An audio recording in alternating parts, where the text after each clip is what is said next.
С меня сейчас Шрайбман смеется, что я самый умеренный террорист из тех, кого он знает. Как ты могла? Извините, я не хочу сидеть в тюрьме 10 лет. Товарищи, пожалуйста, заткнитесь. У меня в подвале еврей. Если бы в этом фильме надо было сняться топлес, я бы снялась, потому что это судьба людей. У нас нет для вас других белорусов. Вітаю, сябры, мяне завуць Наста Роуда, вы на канале ТОК. І сёння мы размаўляем з экспалізняволенай Воляй Луйка, якая да разгрому партала Тутбай была там галоўнай рэдактаркай палітыка-эканамічнага блоку навін, а сёння з'яўляецца стваральніцай медыапраекта «План Б». Воля, вітаю. Добрый день. Раскажы для тых, хто, можа быць, не вельмі добра ведае ўнутраную кухню, што сябе ўяўляў Тутбай да разгрому? Крупнейший медиапортал страны. Где-то около 800 тысяч миллион пользователей, больше 50% рекламного рынка. Большие были мы. Ты могла увидеть, что такую махину можно спынить в один день? Наверное, представить себе это было сложно. Все-таки репрессии шли по нарастающей. Вначале зацепило, нам казалось, тех, кто все-таки несопоставим с нами по масштабам, по влиянию на судьбу страны. Хотя, конечно, сейчас мы задним числом можно понять, что звоночки были очень серьезные, и, наверное, надо было серьезнее подойти к ним. Вот. Ну, казалось, что все-таки блогеры, активисты, неаккредитованные каналы – это все-таки другое. Да? Тутбай – это Тутбай. Тутбай – это коммерческая структура. Тутбай – это не активисты, а журналистика по журналистским стандартам. Нам казалось, что нас это не затронет. Плюс были какие-то отношения у руководства там с госорганами. Казалось, что это защитит, что будут какие-то сигналы. Да? Мы все надеемся, что к нам не то чтобы придут утром, а просто как-то маякнут, что пора заканчивать, пора уезжать. Вот. Ведаеш, мае эмоцыі тады былі, калі затрымалі у вас кучу народу, гэта тое, што не адбылося масавых пратэстаў на вуліцах. І я тады для сябе падумала, што, магчыма, ўжо прайшлі тую мяжу, калі ўжо все там закатана ў асфальт. Як ты тады перажывала гэта? Чаго ты чакала? Знаешь, я не ожидала, что будут, конечно, какие-то протесты. Мне казалось, что этот потенциал исчерпан где-то поздней осенью 2020-го. Поэтому, когда мы уже позже в СИЗО ждали референдума, потому что были надежды, что, может быть, какие-то послабления будут. Ну, у меня лично не было, но люди всегда чего-то ждут, и вот казалось, что, вот, может быть, это пройдет, и потом немножко оттепель начнется.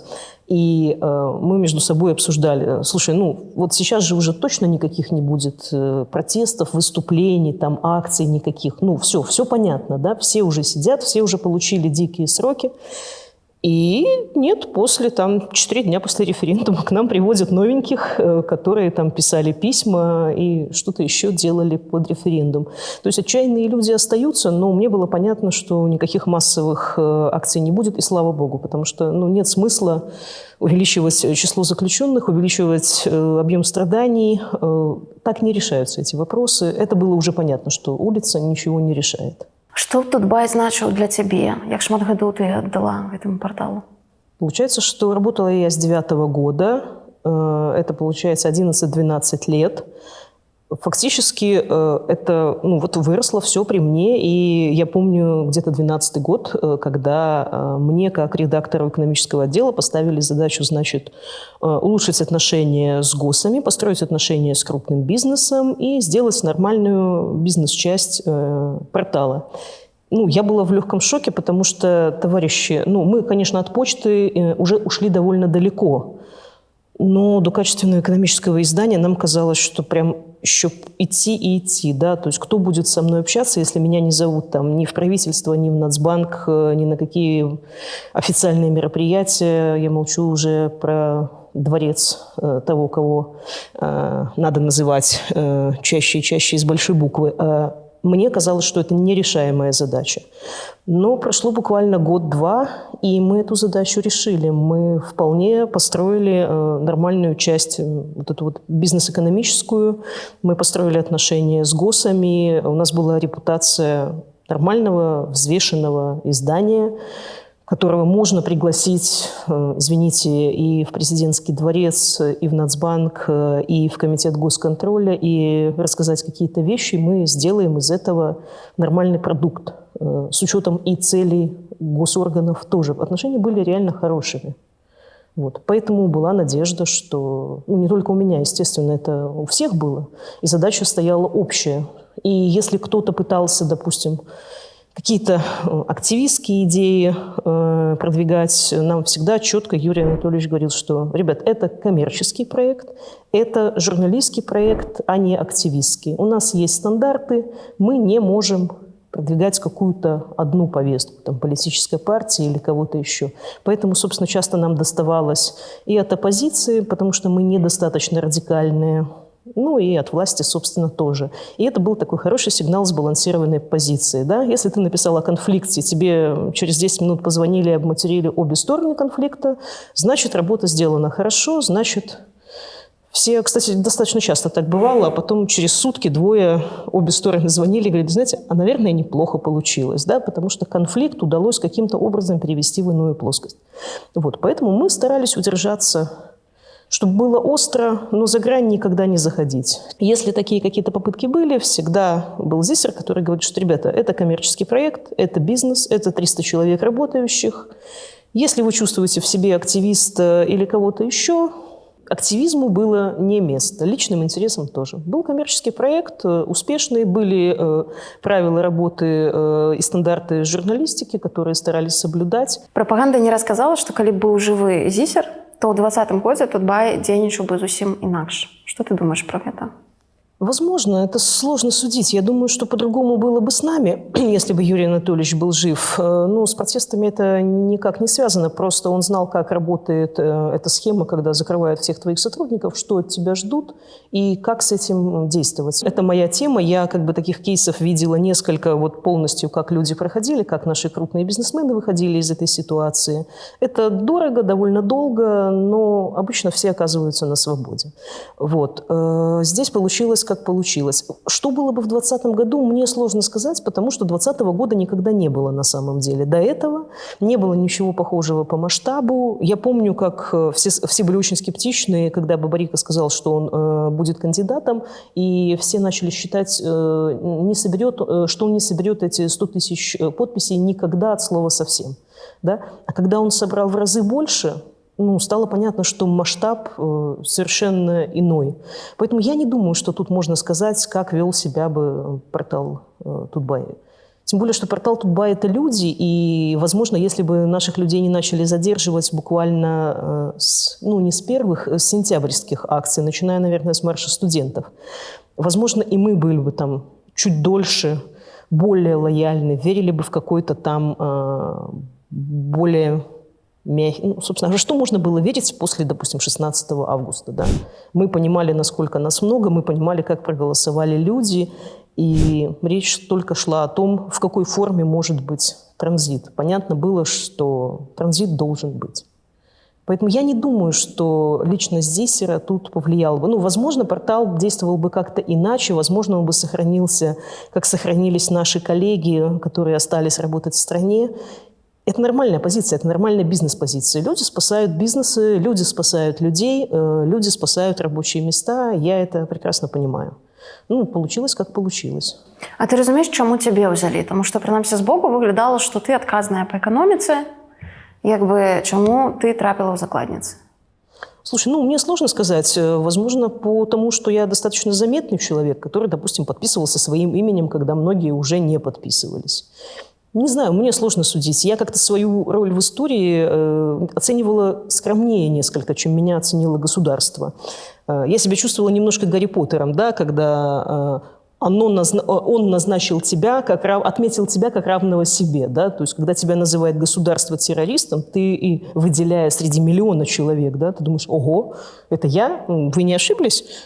Ок, значит, я оно и есть, да. То есть для меня это было довольно странно. Я понимала, что я там журналист, которого знают, в экономический блог знает. У меня до последнего дня, до задержания были там хорошие отношения со своими источниками во всех госорганах, мы нормально общались, у моей коллеги были хорошие отношения с МИДом, и ничего не предвещало именно вот по этой линии. Вот. С меня сейчас Шрайбман смеется, что я самый умеренный террорист из всех, кого он знает. Потому что так и есть, да. То То есть я за консенсус, договоры, круглый стол, обнимемся, помиримся, хотя лично мне это все сложнее дается, потому что все-таки по мне ударило сильно, по моим друзьям ударило сильно.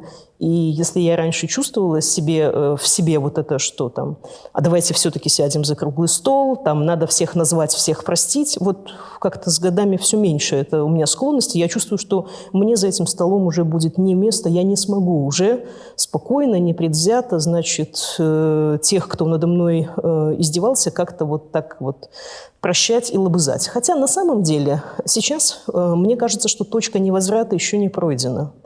Еще большинство людей живы, еще терпят, еще держатся семьи. Если начать сейчас оттепель, то, в общем-то, шансы сохранить надежду на вот этот мягкий переход, на национальное какое-то воссоединение, они еще остаются. Пока люди живы. Ну, потому что с каждой смертью в СИЗО, в колонии, с каждой трагедией внутри страны, ну, как бы становится это все сложнее и сложнее надеяться на то, что мы сможем, ну, как та же Польша, да, пройти вот этот транзит, пройти, не расколовшись, простив. Большинство людей, ну, никак не пострадало за свою, мягко говоря, не очень приличную позицию там, во времена солидарности. Там минимум людей оказалось за решеткой. Вот самые-самые так, или уличить, что протестовали сотни и сотни и сотни тысяч? Нет. И совсем ненадолго. Совсем ненадолго. Люди там потом вернулись даже в политику. Поэтому чем короче этот период репрессий и страданий, тем проще потом обойтись без мести, иллюстраций и всяких вот этих ужасов, которые раскалывают нацию, которые уничтожают человека, который эту месть осуществляет. Это очень сложная штука. Расскажи, как тебя затримали? Так же, как всех остальных, в офисе сотрудники комитета госконтроля зашли в большом количестве в офис, вывели всех в коридор, и несколько человек, на кого у них были карточки, увезли на обыски домой. Как это выглядало? Наколькі они там, не знаю, громили, крушили, ломали? Нет, все было очень вежливо, очень культурно. Все было очень аккуратно, никаких погромов не было, ничего не изымали, ну, кроме техники, денег, наверное, все. Очень вежливо, очень доброжелательно. Мне даже сотрудник комитета госконтроля потом сказал, что, слушайте, спасибо, я вот 20 лет работаю. Да, люди, кто плакал, кто смеялся, кто истерил, кто угрожал, ну так спокойно, ровно и доброжелательно мы никогда не работали. Я сказала, ничего, обращайтесь. Ну, я понимаю, что он совершенно обычный исполнитель, как и я, собственно. Я понимаю, что дело решается не сейчас, что как бы я буду просто фактически ждать, пока там владельцы что-то решат, что от меня не зависит буквально ничего. Я могу просто спокойно и ровно ждать, когда это все закончится. Что было самым складаным из неволения для тебя? Самым была бесконечность и неопределенность. Да? То есть обычно гораздо легче сидят те и потом вспоминают кучу всякого забавного, кто довольно быстро дошел до суда и довольно быстро понял, что ему светит. У меня период неопределенности был гораздо дольше, и было понятно, что все не закончится, естественно, налоговой статьей, которая очень странная, которую там... Прям я не очень представляла, каким боком меня можно связать с налогами.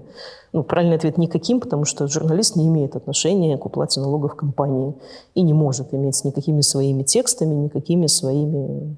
Вот. Он об этом не знает, с ним никто не советуется, ни в силу его должностных обязанностей, ни в силу его компетенций. То есть это какая-то... это просто какой-то набор людей, которые взяли. Там, часть понятно почему, а остальная просто до кучи, что называется. И для других статей, да. Вот. Когда появилась следующая статья, это было осенью, там была уже на самом деле другая история. Там были другие надежды абсолютно уже. То есть я понимала, что мы выйдем, если договорятся. Обычно, вот мне говорят, ты готовилась там долго сидеть? Я готовилась сидеть примерно месяцев 6-7, потому что обычно где-то столько договариваются, платят, а потом выходят люди. Где-то от 6 месяцев до года. Вот те кейсы, которые я знаю, где-то так и заканчивалось. Примерно так закончилось с «Пандой». Вот, там довольно долго, там год человек сидел. То есть вот это обычный такой порядок, ход событий. Вот. Ну, это очень высокая неопределенность, это было самое сложное. Потому что ты сидишь и понимаешь, что это может быть и на всю жизнь. Да? Такой узник замка Ив. Тебя не водят на допрос, от тебя ничего не хотят, ты просто сидишь. Тебя просто нет фактически. Да? При этом дома продолжается какая-то жизнь. В июне мы сели, получается, в мае. В июне у меня умер отец. Я переживала, что я не могу быть с семьей, что я не могу там помочь чем-то, что я не могу даже юридические какие-то вопросы закрыть, создавая массу неудобств своим сидением. Вот. То есть это самая неопределенность, самое сложное. Ти розумієш, чому ви сиділи так довго? Чому так довго не могло нічого вирішитися? Ну, у меня есть своя версия, конечно. Можеш її поділитися? Ну, слушай, некому было договариваться. Это сложный вопрос, это надо уметь делать. Это обычно могут там топовые наши бизнесмены. Я знаю, как они договаривались. Почем, сколько это занимало времени. Это было всегда долго, всегда дорого. Ну, долго тогда речь шла, допустим, там, о нескольких неделях. Иногда год. Год и 3. Вот это максимум, который я знаю. Да, год и 3 месяца было. Вот. Последний человек из компании сидел это время. Вот. Не могли закончить какую-то там последнюю уже формализацию. Некому было. Тим не менш, за вас треба було заплатити великий викуп? Ну, я не думаю, что это формализовано прям так, там, сеткой с деньгами. Ну, так, что это шкоду компенсовать некую там это была гигантскую. одна из частей. Возможно, надо было что-то еще сделать. Возможно, там канал надо было отдать. Я не знаю. Я не участвовала в этих переговорах. Насколько я знаю, их не было в каком-то нормальном виде. Вот. А ты ведаешь, кто заплатил по выніку гэты выкуп? Ну, калі лічыць гэта выкупом, все ж таки. Ну, так заплатила компания, просто ущерб заплатила. Это же не то. Обычно этим не ограничивается. Вот. Есть еще определенные вещи, которые могут захотеть. Ну, здесь переговоров не было фактически. Для этого надо быть или в стране, или чтобы кто-то, кто умеет вести эти переговоры, был в стране. Это сложная тема. Это не так много людей, которые в тот момент могли были участвовать вот в таких вещах. А які были еще умовы вашего выхода? Что от вас ввогуле хотели? Именно моего? Это другая немножко история. За меня договаривались другие люди. Вот. Поэтому какие там были условия, я не знаю. Я была одной из частей там, большой сделки, что называется. Ты ведаешь, як ты потрапила в эту сделку? Чему за тебя? Кто тебя впрёгся? Мне очень повезло, на самом деле. Очень повезло, да. Что человек вспомнил. Я смеялась, что я чувствую себя бедным евреем, да, которого добрые люди, значит, запихнули в подвал и пытаются, значит, спрятать от фашистов, понимая, что еврею может быть конец и дому, и, в общем, и спасателю заодно. Вот. Но в итоге все-таки, да, выпихали меня из горящего сарая. Хорошо, что вместе с коллегами, потому что могло получиться для нас хуже. Очень жаль, что у нас не было общей скоординированной позиции. Это было важно. Решение могло быть довольно неприятным, как с тем же пресс-клубом. Очень важно идти вместе. Вот то, что у нас это не было, это прям... Вот это для меня проблема была. Надо было договариваться нам между собой, а это все попытки, они просто в стену упирались, и все. Нет. Чисто теоретично ты могла так само сесть на 12 годов? Ну, я так рассчитывала, да, 10-12, да. Ну, 10 – это если я все признаю. Вот. А это тоже кажется, да, там на момент, когда ты только сел, тебе кажется, не буду я ничего признавать, какая разница, там 10 или 12, все равно меня спасут раньше, да.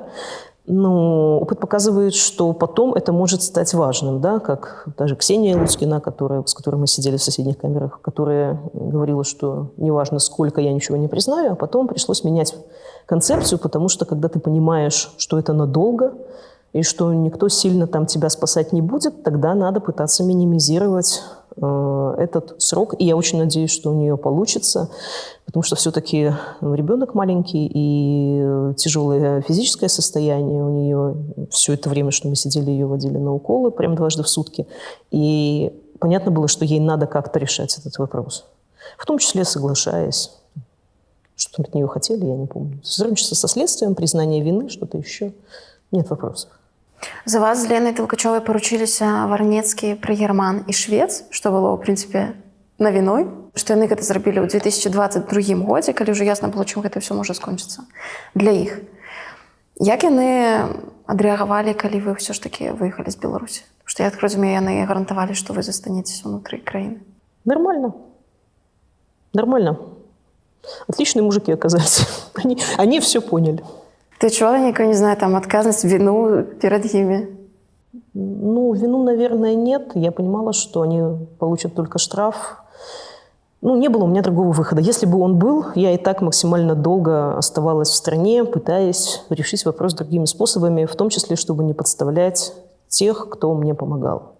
Вот. На самом деле, я думаю, что новыми праведниками народов мира назовут тех, кто помогал людям в ситуации, когда не помогать и отказать было гораздо проще, чем согласиться. Да? Понятно было, что никакой там поручитель тебя не спасет.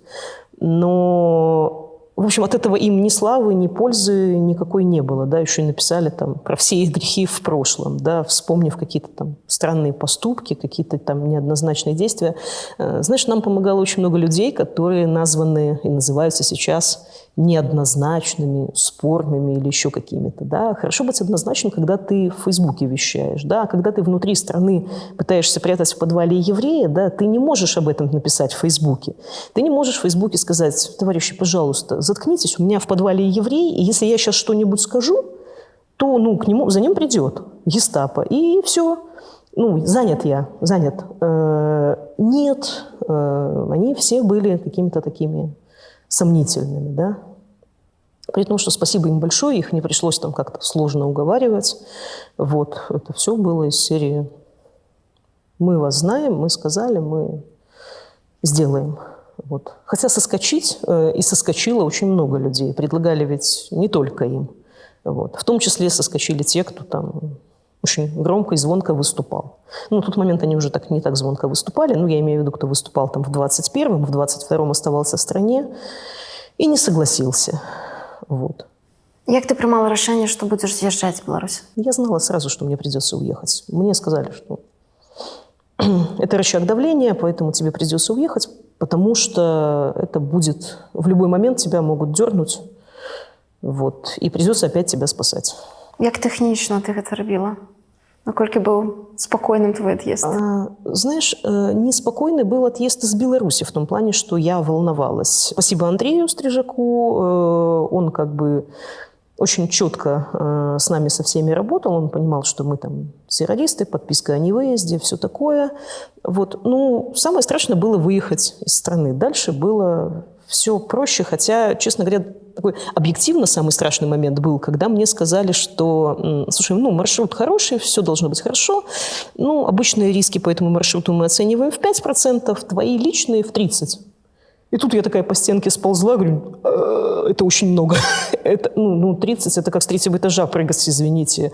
Это много. Я готова была 10, допустим, да. Это и то как-то немало.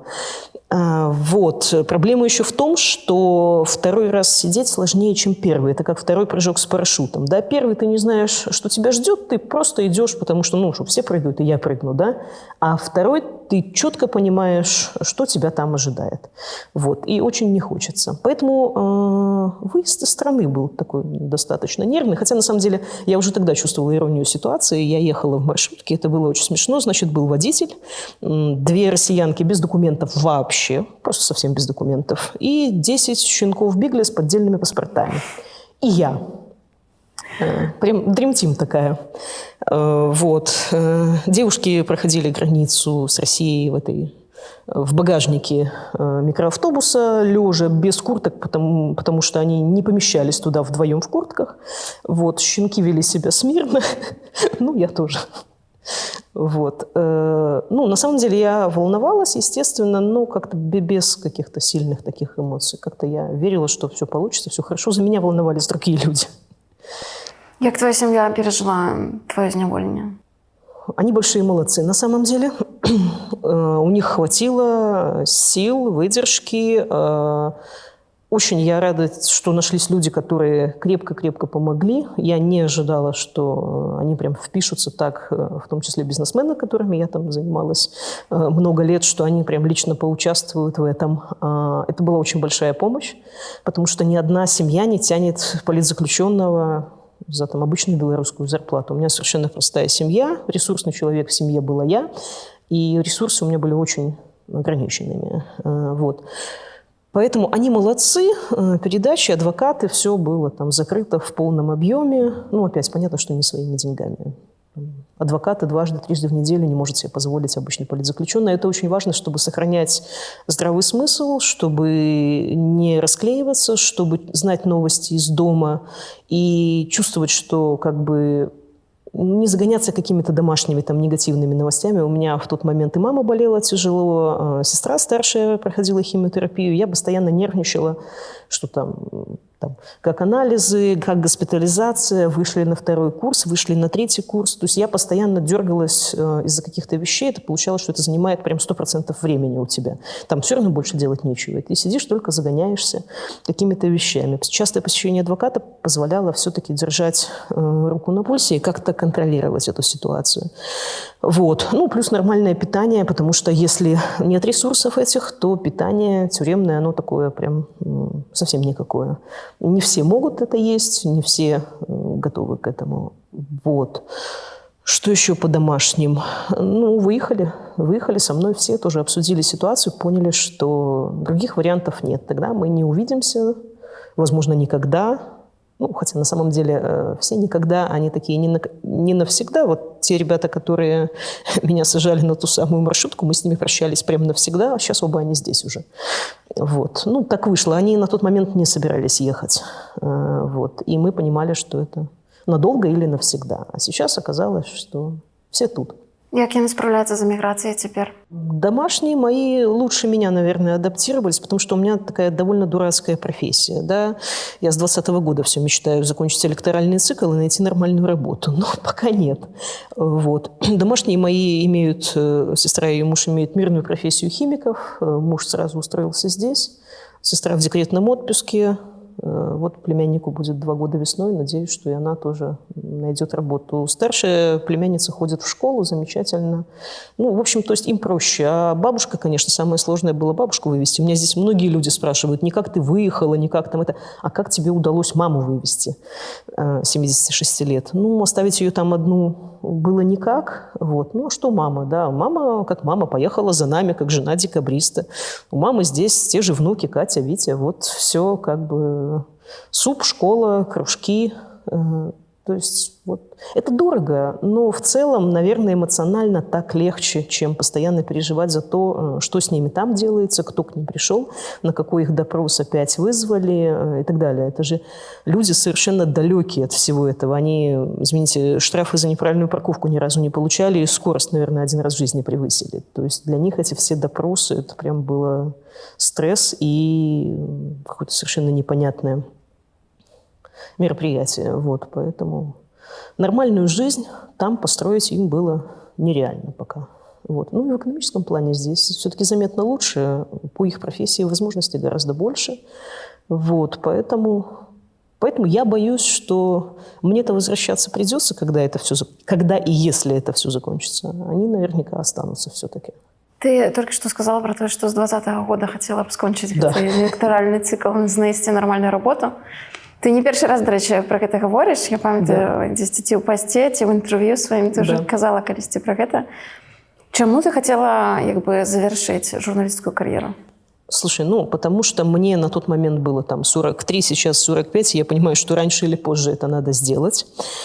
Потому что умер Зисер, я понимала, что все меняется, компания меняется, а я много лет работаю с крупным бизнесом. Я знаю, что не важно, что делать, важно с кем. Это очень важный такой эмоциональный момент, знать, на кого ты работаешь. Юрия Анатольевича я очень уважала, мне было интересно с ним работать. Были другие люди, с кем мне тоже было интересно работать. То есть я не то чтобы каким-то у меня претензии к владельцам новым были, но это другая совершенно история. Вот. Мне хотелось попробовать и поработать с другими людьми в других сферах. Расскажи про Зисера. Что это за человек был? Сложный, противоречивый, очень интеллигентный, очень эрудированный, иногда категоричный, иногда наоборот, очень компромиссный в хорошем смысле этого слова. Да? То есть человек, который умел договариваться всегда и со всеми. надо идти в администрацию. Господи, опять мне из-за вас идти в администрацию. Но он шел в администрацию, договаривался, и там поил кофе, и улыбался, и нам потом влетало. Вот. Причем, Юрий Анатольевич, не было там ничего, зачем ты написала, что она предпенсионного возраста? Про Ананич.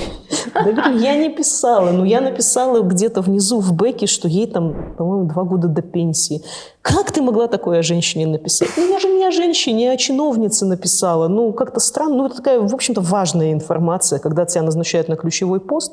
Даже меньше, по-моему, ей там год до пенсии был. Вот. Нормально, он извинился за меня, я извинилась перед ним. То есть, понятно, что никакой вины, он прекрасно это понимал тоже. Я не могу поверить, что за этого могли выкликать Зисера. Нет, он, по-моему, ее на улице встретил, к сожалению, для меня. Вот. На самом деле, слушай, мы часто извинялись, мы допускали ошибки, как все. Все всегда стебаются с журналистов, потому что у нас куча ошибок. Ограниченность информации, ограниченность ресурсов, ты всегда немножко не в своей теме, ты одномоментно работаешь над многими темами, у тебя ошибки достаточно часто. Умение их исправлять, принимать – это нормальная тема. Вот. Поэтому к нам и было довольно хорошее отношение там, и в правительстве, и во многих других структурах. Вот. Юрий Анатольевич, я очень жалею, что я не съездила с ним во Львов. Вот один раз, когда прям было совсем это реально, как обычно, очень занята на работе. Казалось, что еще 100 раз съездим, еще все будет, еще будет джаз, еще будет орган, еще будет музыка. Наши с ним постоянные дискуссии о Париже, где он много знал, часто бывал. Скажем так, это создавало компанию, да, это цементировало компанию, это создавало тот самый авторитет, когда тебе сказал он извиняться. И ты пошел извиняться, думая, господи, боже мой, да, подумаешь, там, косяк мелкий совсем. На самом деле он умел признавать свои ошибки, это очень важно. Вот. А ты изменился после его смерти? Сложно было сказать. Он умер в 2020 году, когда все начало меняться настолько стремительно, что сложно было сказать, что с чем связано на самом деле. И тогда же ковид был. Я помню его даже последние звонки, когда все знали, что он тяжело болен, все знали, что он в больнице, и он там звонит с каким-то наездом, что почему вы там что-то не написали. Я говорю, Юрий Анатольевич, как, вот же, вот. Кидаю там ссылки. Ой, какой классный текст. Там все. То есть он всегда находил какие-то позитивные слова, всегда находил возможность для фидбэка. Это важно, да. Мы чувствовали свою значимость, я чувствовала свою значимость. Это важно, потому что обычно нас вечно там все шпыняют, вечно мы где-то что-то не доделали, не доработали, сделали немножко не так. Работа такая достаточно неблагодарная, на самом деле, и низкооплачиваемая, и опасная. Одни минусы. На самом деле нет, конечно. Но в 2020 году сложно было сказать, и без него было сложно на самом деле. Мы же понимали, к чему все идет, и от этого было еще тяжелее, да, потому что все-таки какой-то этот предохранитель был, да, мы всегда знали, что если косяк, то на нас наорут, там, укажут на наши многочисленные недостатки, может, даже пообещают уволить. Но предохранитель был, и это важно. В журналистике GR очень важен, что там, над тобой есть кто-то, кто получит эту обратную связь. Что ты покинула в Беларуси? Выехавши? Это, слушай, сложно сформулировать, наверное, да. Имущество все осталось, все отжали, спасибо. Да, налегке, без ничего. А что отжали? Я не хочу и мое, и родственников, собственно, поэтому родственники в том числе здесь, потому что из-за меня у них заблокировано имущество. Вот. Террорист в хозяйстве – это очень неудобно на самом деле. Можно там потешаться над этим статусом сколько угодно. Это действительно довольно забавно. Если бы мне сказали, что я найду себя в одном списке с Осамой бен Ладеном, я бы сильно удивилась, потому что я очень мирный человек, за что мне очень часто доставалось, в том числе от наших журналистов, которые такие более резкие, более за мою позицию в отношении и правительства, и бизнесменов. Да, они у меня все котики, они у меня все там временно заблуждающиеся, но это максимум, да. Мы их сейчас покритикуем, и они исправятся. Поэтому, когда я себя обнаружила в этом статусе, это было такое достаточно неожиданное ощущение. Да? В этот момент, я, как сейчас помню, это был осень 22-го, я продавала пряники на ярмарке в детском саду у своей племянницы, значит, листочки, желуди, вот это все расписанное своими руками. Да? Такой террорист такой стоит, значит, вот. И в этот момент прилетело. Ну, слушай, что я в Минске оставила? Не знаю. На самом деле, самое важное я взяла с собой. Это своих домашних. Все остальное... У меня к родине сложные отношения на самом деле, да? Как меня спросили, да, ну, ты понимаешь, что ты уезжаешь навсегда? Я говорю, слушай, у меня нет склонности к созависимым отношениям, да? Я уезжаю, она меня не любит, она меня не хочет, я пошла. Ну, я не могу, я не буду добиваться в тюрьме ее взаимности. Да? Ну, родина – это родина, но моя свобода, моя семья мне не то чтобы дороже, это же не взвесишь и не померяешь. Да? Я сделала для этой родины довольно много, в том числе для того, чтобы ее руководство экономическое имело человеческое лицо, нормальную репутацию, адекватное представление в медиа. Вот. Я думаю, что если тут нас всех взять, госов и не госов, то Тутбай будет в лидерах однозначно. Вот. И было очень забавно. Ну, мы же общались прям реально со всеми, да, там, с губернаторами, с министрами, с Совмином, со всеми. И когда мы спорили по поводу какой-то то ли формулировки, то ли какого-то текста, и я говорю человеку уровня вице-премьера, что, слушайте, вы могли меня вообще не звать, и как бы, ну, не надо было бы ничего обсуждать. У вас там есть Советская Беларусь, да, общайтесь с ней. Он сказал, я нравлюсь себе в вашем исполнении больше, да, то есть он себе нравится больше, когда про него пишу я. При том, что, конечно, там нет никаких комплиментарных, таких, как Совбелия любит, да. Вот. И еще было, когда кого-то посадили из наших крупных чиновников уровня замминистра, и я общалась с министром, он говорит, ну, я же понимаю, что если вот меня посадят, да, то про меня нормально напишите вы, потому что вы меня знаете. А те, как скажут, так они меня и смешают, да, в общем-то, что мне даже не дадут оправдаться. Вот. Я хороший, пока нет отмашки. А так я чувствую, что вот, что за меня кто-то скажет, ну, кто знает меня как человека, кто понимает, что я... Кто знает, кто помнит, что я сделал хорошего. Слухай, а як ты думаешь, Лукашенко дазволіў гэтаму быць? Так? Тому що ми вже після побачили реальний вплив Тутбая на країну, реальну аудиторію, мільйони людей. Як увогуле Тутбаю дазволілі размаўляць з чыноўнікамі, з міністрамі, формулировать повестку? Мне казалось, что никто не верил толком, что у нас это получится на самом деле. Как-то так постепенно выстроилось.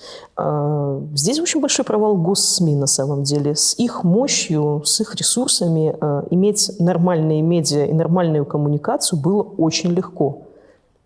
Ну, для этого, во-первых, надо нанять каких-то адекватных людей и дать им определенную поляну, поставить какую-то вменяемую задачу.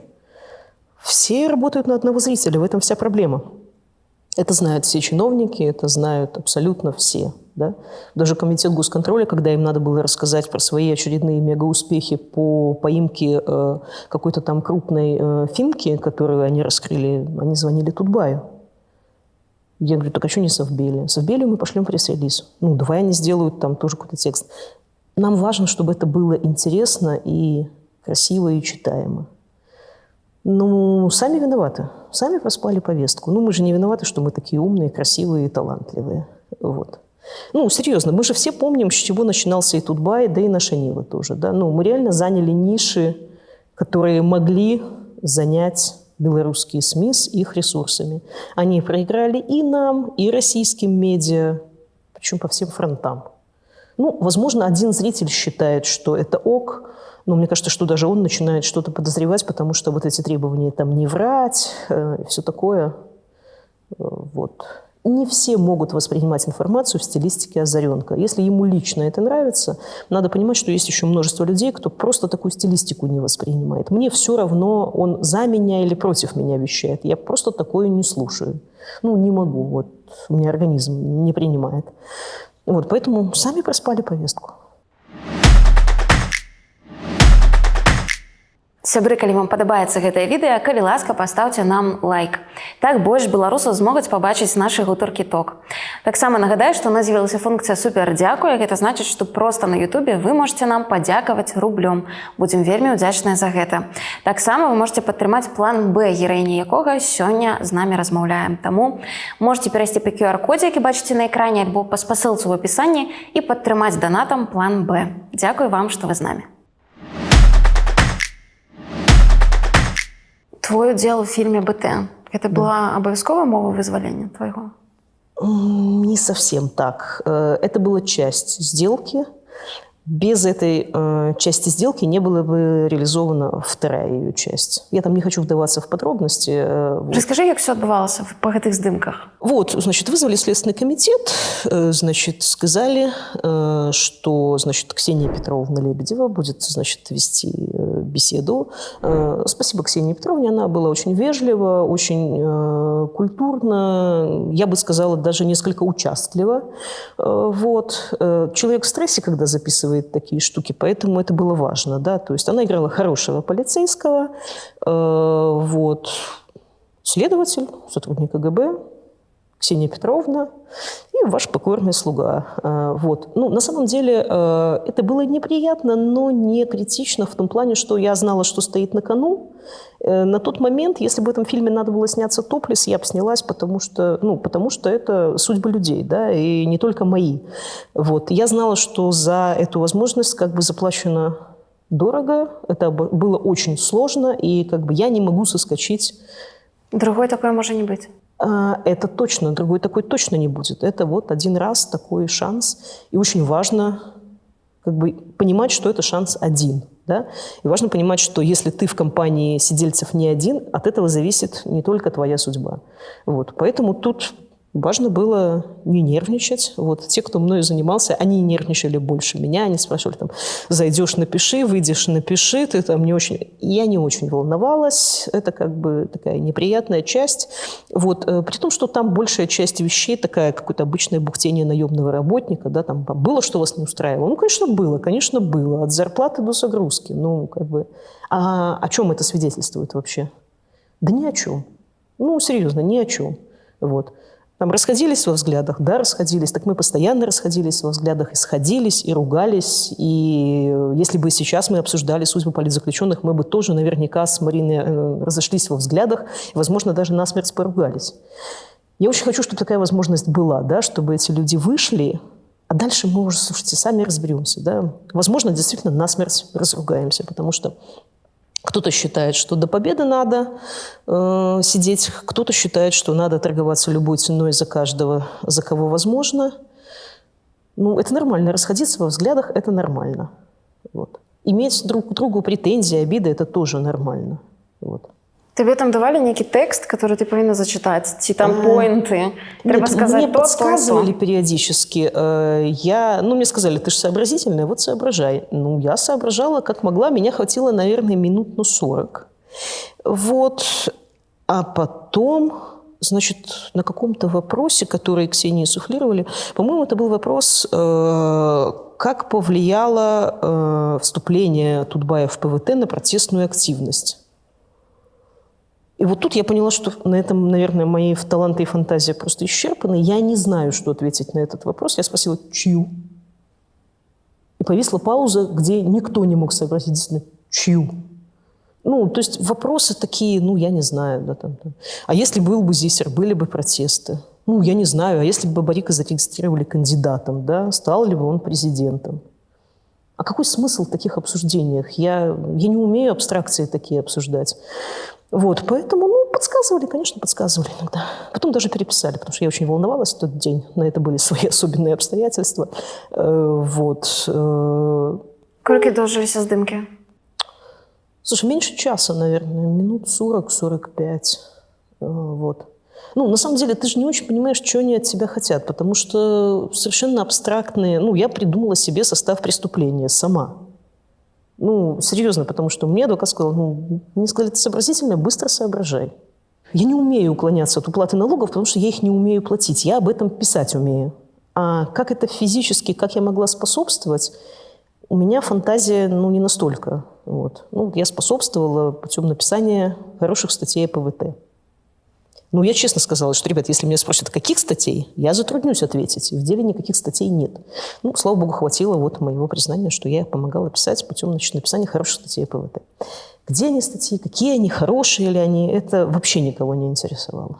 Ты после переглядала этот фильм? Ну, Я не смотрела его вообще, нет. Слушай, я не смотрела ни одного этого покаянного, признательного или просто насильного видео. Я не смотрю, как мучают людей, не использую информацию от людей, которых мучают. И вот я эстетически это нет. Я не смотрела это в 2020 году, в 2021. И вот все видео с задержанными мимо меня, даже если там какая-то информация, я вот максимум могла там включить на паузу без звука, чтобы лицо увидеть, знаю ли я этого человека, когда были задержания там где-то знакомых людей. Вот. Просто убедиться, что я этого человека не знаю, и это там не мой какой-то ближайший круг. Я не смотрю такие видео. Ці сутикнулася ти після з ніяким осудженням з боку? Не ведаю, чи, може бути, хтось писав тобі, казав щось? Ну, слов поддержки было много, ничего такого я... Слушай, может, я их просто отсеяла до этого, таких людей, потому что, да, у меня есть несколько заблокированных человек из бывших контактов, ну, кто мне показалось не очень адекватно себя повел, да, там кто писал, как ты могла? Ну, как я могла там не остаться в тюрьме? Извините, я не хочу сидеть в тюрьме 10 лет. Ну, простите, да, и у меня коллеги, которые не хотят, да, мы так договорились. Это было сложное решение, но нам повезло, что у нас был шанс, потому что есть люди, которым приходилось все это подписывать, на все это идти, сидеть сейчас 8 и надеяться, что когда-нибудь дадут УДО. Вот. Если вы думаете, что кто-то там легко и осмысленно соглашается сидеть 10 лет, то боюсь, что нет. Вот. Большинство людей надеется, что они выйдут раньше. И это очень сложный вопрос, потому что людей хватает на разный срок на самом деле. Да? Люди, с которыми я сидела, которые вот только заехали при мне, там 3-5 месяцев вот сидели со мной, мне казалось, что они прям такие спокойные, выдержанные, что их хватит там надолго. Но за год посыпались многие. Ну, потому что тебя бросает семья фактически, да. Там вначале какие-то твои требования игнорируются, просьбы, потом там, к тебе приезжают на свидание с недовольством, что вот, мол, нам пришлось тут все бросать, ехать в Гомель. А потом не приезжают вообще. А прошло всего 1,5 года. А сидеть больше 5 лет. И это ближайшие родственники, это сыновья, дочери, мужья, это ближайший круг. А друзья многие вообще забыли. Да? И когда надо было погасить штраф, этому человеку скидывались. Здесь мы бывшие сокамерники. Ну, это тяжело. Это тяжело. Ты понимаешь, что... Получается, что у нас сидело 13 человек, и у 4 за это время умерли ближайшие родственники. Это очень тяжело. Ты понимаешь, что это навсегда, что это твоя вина, которую невозможно там забыть, исправить, загладить и так далее. Все, это твой косяк навсегда. Да. Что бы ты хотела теперь сказать Марине Золотовой? Я не хочу ничего сказать, я хочу сделать. Вот. Что возможно, чтобы эти люди вышли раньше. И безумные идеи у меня есть некоторые, да. Я очень благодарна своим коллегам здесь, и Татьяне Хомич, и моему однофамильцу Саше Лойко, мужу Иры Славниковой, с которыми мы пытаемся придумывать разные, иногда довольно странные варианты и возможности. Вот. Я хочу сказать лично, да, мне говорят, там, знаешь, вот если там людей доставать любой ценой, торговаться с ними, а потом они выйдут, и что ты им скажешь, что вот там чем-то пришлось пожертвовать за их освобождение. Ребят, главное, что у меня будет возможность их увидеть и что-то сказать. Я боюсь не того, что я им скажу, я боюсь, что у меня не будет возможности им никогда ничего сказать. Потому что условия, в которых сидят люди в белорусских СИЗО и колониях, они несколько не соответствуют общепринятым. Там нет медицинской помощи, там нет ничего. Люди, которые болели в колонии, подтвердят, что это такое, 50 на 50, или выживет, или нет. Да? Слава богу, если с тобой что-то не очень серьезное. Да? Я, как человек, у которого 2 раза в СИЗО была почечная колика, скажу, что это прям такой... Это и на воле неприятно, да? Но в СИЗО это просто какой-то космос, да? Ты не можешь ничего абсолютно. Твое счастье, что ты можешь внятно изложить проблему, и там нормальный персонал, который достаточно быстро, допустим, может уколоть обезболивающее. Ну, в колонии и это тебе не обеспечат. Вот. И опять, это потому что я точно знаю, что со мной. А если что-то неожиданное, если что-то, чего ты не знаешь, там просто бочина заболела, да? Ну, я не знаю, сколько времени уйдет на диагностику тебя, и здесь все шансы есть не дожить. Вот. Поэтому я очень надеюсь сказать лично. Вот. Претензии тоже есть. Это нормально. Это здоровая позиция. Это... У нормальных людей нет идеальных отношений. Вот. Я очень жалею, что у меня не было возможности с ней обсудить, чтобы ее попытаться впихнуть в эту конструкцию. Ну, просто потому, что такой возможности не получилось. Вот, логистически, там, через адвокатов были попытки, но нет, это не обсуждается так. Вот. Ты можешь верить, что после вызволения Золотовой, Чекиной, Тутбай дродится, и вы будете снова працаваць разом? Нет, наверное, нет. Я думаю, что будут другие истории, другие проекты. Лишь бы все были живы. Слушай, я вот совершенно... Проекты, какие-то такие материальные вещи, да бог с ними. Ну, это все можно пережить. Были бы живы люди. Пусть они найдут себя там в новом Тутбае, в каких-то других проектах. Пусть они живут свою нормальную, счастливую жизнь. Пусть они, наконец, найдут нормальную работу и уйдут из журналистики. Это не важно, да? Главное, чтобы люди были живы, здоровы, с ними можно было бы ругаться нормально голосом. Все остальное настолько вторично. Я не верю в какие-то там я готов пожертвовать собой ради проекта. Ну, я не верю. Там, ради телеграм-канала, ради миллиона подписчиков. Ну, мне кажется, это странным. Человек важнее. Если Золотова будет разводить цветы и печь блинчики своим домашним, я буду сильно счастливее, чем если она там будет двигать своей жертвой, да, там, портал любой. Это просто проект.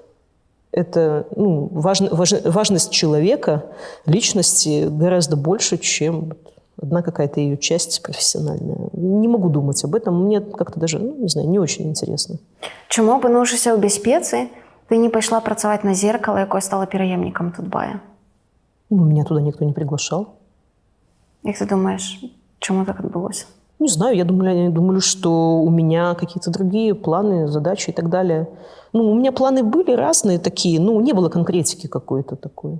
Вот. Я со многими сохранила очень хорошие отношения, мы общаемся, никогда не обсуждая медиапроекты, потому что я понимаю, что у них там NDA, и они бы не хотели это обсуждать, но никто не звал. Як ты ўспрыняла навіну про то, что запустилось «Зеркало», калі ты была ў зняволенні? Ну, на самом деле не очень хорошо. Я понимала, что это может стать проблемой. Я надеялась, что все-таки будет какой-то обмен. Вот лучшую новость, которую я ждала, допустим, что канал закрыт в обмен на Золотову. То есть главного преступника выторговать, а дальше мы бы уже пошли до кучи, что называется. Я очень надеялась, что будут доставать Марину любой ценой, с закрытием проектов, любой, абсолютно любой. Вот. Вплоть до признательного видео всем порталам, взявшись за руки. Да? Вот. Чтобы ее достали. А нам было бы потом уже проще. То есть я ждала, что все-таки будут какие-то такие решения. Но это очень субъективно. Это мое личное. И люди там... Я же потом почитала интервью своих коллег. Кто-то спасал бизнес, кто-то спасал демократические ценности, кто-то спасал там медиа. Извините, я очень так эгоистично хотела бы, чтобы спасали меня. Ну, в смысле сотрудников, не меня лично, а сотрудников. Ну, просто потому, что есть какие-то обязательства начальника, да. Если моего человека забирали на 15 суток, я чувствовала свою вину, потому что это мой человек, потому что я за него отвечаю. Точно так же, сидя в СИЗО, я понимала, что я отвечаю за людей своего отдела. И демократические ценности, я их очень разделяю, но выбирая между своим человеком и демократическими ценностями, я выбираю своего человека, потому что я за него отвечаю как руководитель. Вот. Я не могу пожертвовать, пойти по трупам к демократическим ценностям. Я не верю, что к демократическим ценностям можно дойти по трупам своих сотрудников. Вот. Поэтому, как решили, так решили. Я понимаю, что это сложное решение, что люди могли там не знать, не подумать, не почувствовать, не быть готовыми к этому. Это сложно. Это сложный выбор, сложное решение. Знаешь, когда мы говорим о сложных решениях, когда началась война и защитники Азовстали сдались в плен, да, я была просто прям в шоке. Да? Вот как можно уговорить человека, руководителя вот этой группы людей, да, сдаться в плен?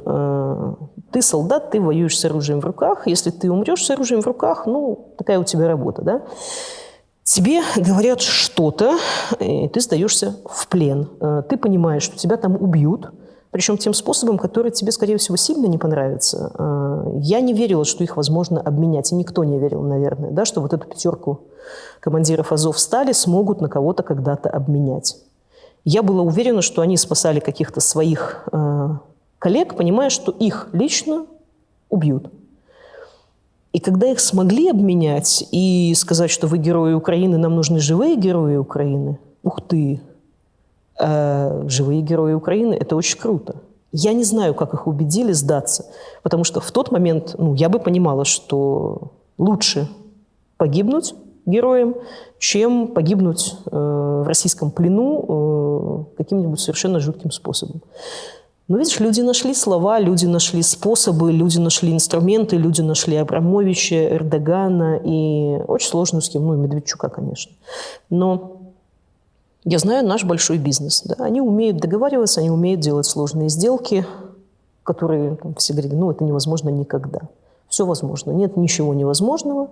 Всегда есть какие-то интересы, всегда есть какие-то вещи, которые можно использовать для переговоров. Вот. Ну, что тебе свой сайт «План Б»? Слушай, надо же было мне что-то делать. На самом деле я просто делаю свою работу, пытаюсь делать. Я не знаю, насколько это будет устойчиво, насколько из этого что-то получится. Не получится, будут другие проекты. Я очень спокойно отношусь к проектам. Пока люди живы, могут быть новые проекты, могут быть старые проекты. Мне было важно найти деньги, чтобы дать работу нескольким людям, кого было важно вывести из Беларуси. Вот. И, вот как-то так. Плюс, знаешь, невысказанное надо же как-то довысказать. Ось я про гэта хацела запытаць. Можаш патлумачыць для тых, хто, можа быць, не чытае «План Б», я думаю, што это твоя персанальная, у тым ліку, пазіцыя па тым, як вызваляць палітвязняў, як можна змяніць сітуацыю ў Беларусі. Можаш больш расказаць пра тое, што ты бачыш рацыянальным рабіць у гэтай сітуацыі? Сейчас договариваться, садиться за стол. Дело в том, что получается, что в Беларуси ведь осталось много людей, в том числе во власти, которые понимают, что градус надо снижать. Да? И их варианты сотрудничества, они довольно сильно ограничены. Они могут сотрудничать там, в Беларуси, с погонами, делать ставку на пропагандистов, или делать ставку на адекватных беглых. Еще есть 4-я ставка на русских, и я боюсь, что вот эта ставка пока выигрывает на самом деле. Это попытка сохранить суверенитет фактически. Мы сейчас прям в шаге стоим от того, чтобы его утратить, и это будет окончательно возможно. Вот. Поэтому садиться, договариваться, снижать градус. На самом деле я не вижу рисков для Лукашенко, если сейчас он выпустит все 1500 политзаключенных, или там 2000, допустим, да? А что, собственно, произойдет? Что? Я не верю, что какая сила появится, которая его куда-то там сдвинет, сметет и так далее. Причем я считаю, что, допустим, есть люди, которые уже написали много ходатайств о помиловании ему. Я знаю таких сидельцев очень много, в том числе известных людей. Потому что реально ты сидишь, у тебя там дома драмы, трагедии, отсутствие денег, куча сложностей, плюс твое здоровье, плюс 1000 других обстоятельств. Давайте мы подпишем эти помиловки и выпустим этих людей. Останется минимум, и на часть из них надавят родственники, потому что достаточно нескольких таких кейсов позитивных, и люди чувствуют, что, послушай, есть шанс выйти. Выйти мечтают очень многие. Да? Есть железные сидельцы, я их очень уважаю. Я бесконечно уважаю Статкевича, я за него голосовала и говорила, что это единственный кандидат, который, я знаю, не подведет меня никогда. Просто никогда. Это офицер, это железный мужик. Нельзя же сравнивать многодетную мать или там просто женщину средних лет с кучей болячек с офицером, который умеет сидеть, и то, честно говоря, я понимаю, что это очень тяжело эмоционально ему тоже дается. Вот. Поэтому я не вижу каких-то рисков от ослабления этого давления, да, от прекращения сажаний там, каких-то уборщиц, маникюрш, слесарей. Я понимаю, что машину сложно остановить, но остановить ее надо. Потому что я не вижу какого-то здорового окончания этой ситуации, если машина не остановится. Ну, что мы получим? Ну, в Беларуси задержали всех человек? Ну, примерно так. Он хочет убедиться, что его любят. Ну, так не делается. Вот. Як ти думаєш, а що Лукашенко хотів би отримати узамін, наприклад, за визволення політв'язнів? Що йому цікаво може бути сьогодні? Всех можно освободить, ну, всех подписавших, допустим, просьбы к нему ходатайства о помиловании, всех признавших вину, к примеру, да, вот Даша Госик, да, какие к ней вообще вопросы, да? Малолетний ребенок, признание вины, ну, что еще вы от нее хотите? Половину срока отсидела. Ей сейчас подписать помилование, ну, выйди публично, скажи, что вот, слушай, вот дура баба разнервничалась, значит, вот я ее отечески, значит, спасаю, ребенку возвращаю мать. Все. Что ему может быть интересно? В разные моменты разное. Ему однозначно была интересна Олимпиада. Вот, однозначно это был хороший пункт, но, к сожалению, нас не очень поддерживали. Мы надеялись, что все-таки часть людей удастся под это. Вот. Есть гарантии безопасности, гарантии личной безопасности, но это сейчас момент еще, я думаю, не пришел к этому. Есть куча таких более мелких вопросов, вроде переоткрытых свифтов или вроде авиации, да, ну, там, смотри, ввели санкции против Белавия, да, Сапега и Протасевич, они уже на свободе. Разными способами, это их решение, да. От отсутствия авиасообщения страдает Лукашенко в меньшей степени, чем обычные белорусы. Причем состоятельные белорусы могут летать через Стамбул, допустим. Обычным белорусам стало гораздо сложнее куда-то выбираться. Ну, я не вижу проблемы в том, чтобы в обмен на какую-то большую группу людей смягчить некоторые санкции. Да? Все, кто говорит, что там, как можно торговаться санкциями, товарищи, санкции, вот кто там, Головченко говорил, это четверть белорусской экономики. Да? Допустим, там есть 1000 позиций товаров, из них 250 под санкциями запрещены их поставки. Ну, пусть из них останется 220, допустим. Это же не 100 в любом случае, никакого эмбарго нет. Товары идут, поставки идут, в Евросоюз поставляются белорусские товары, поставляются товары назад. Если мы где-то подвинемся по каким-то точечным штукам, я не вижу большой в этом беды на самом деле. Если на кону, допустим, вот там сколько, 100 гуманитарных, да, тяжелобольных, старых, многодетных, несовершеннолетних. Вот. Я не вижу, почему наши люди настолько прекрасны, что как только мы упоминаем, значит, возможность за них поторговаться, все начинают кричать, что это зрада, и вообще тут надо немедленно, значит, разоблачить каких-то агентов. Много вопросов, много чувствительных вопросов, много. Часто можна пачуць пра тое, што, маўляў, Лукашенко не гатовы сядаць за стол перамоваў і так далей. Як ты думаеш, праз каго, то бок як тэхнічна ўвогуле могуць ісці нейкія такія размовы? Ну, смотри, значит, самый простой путь понять, как, это проанализировать успешные кейсы вышедших. Такие кейсы есть, их не очень много. Вот такой беглый анализ показывает, что в большинстве из этих случаев в качестве переговорщиков были русские. Неважно, чиновники, бизнесмены, неважно. Ну, значит, искать выход на них. Ну, значит, искать условного Абрамовича. Ну, у них получается как-то. Не просто. Я понимаю, что переговоры по Азовстали были очень сложными. Ну, нашли, ну, ты верила вот реально, что эти люди могут выйти? Ну, я прям, ну, я не знаю, да, ну, это просто невозможно, потому что невозможно никогда, да. Их способы их казни обсуждались всеми порталами. Там, по-моему, виселицу где-то уже начинали строить, чтобы, значит, публично казнить вот этих людей, да. И вот они, вначале в Турции, потом в Украине. И, ну, мы же не можем сравнить никого из наших сидельцев по значимости, по опасности, по всему. Ну и что поменялось, собственно, да, что там эти товарищи, которые даже вернувшись в Украину, даже вернувшись на поле боя, как-то изменили, качнули весы и как-то угрожают Путину? Ну нет. Нет, это просто обычный договорняк, такой довольно мерзкий договорняк, как и все договорняки. Но люди живы, люди на свободе. Вот. Это надо быть, я не знаю, каким политиком, да, чтобы такие решения брать на себя, принимать. Я не знаю, вот мне очень интересно, кто им сказал «сдаться». Да? Ну вот я представляю, да, ты там такой человек, который сдаться не может по определению. Это вот по всем моим бы... Ну, одно дело там меня уговорить, да, меня уговаривать долго не пришлось. Мне сказали, значит, есть такой план, есть такие договоренности, значит, молчишь, соглашаешься, все, за тебя уже вписались, да, ты не можешь соскочить, потому что иначе ты подставишь человека, все порушится, значит, куча усилий впустую, да. Какие слова нашли для этих людей?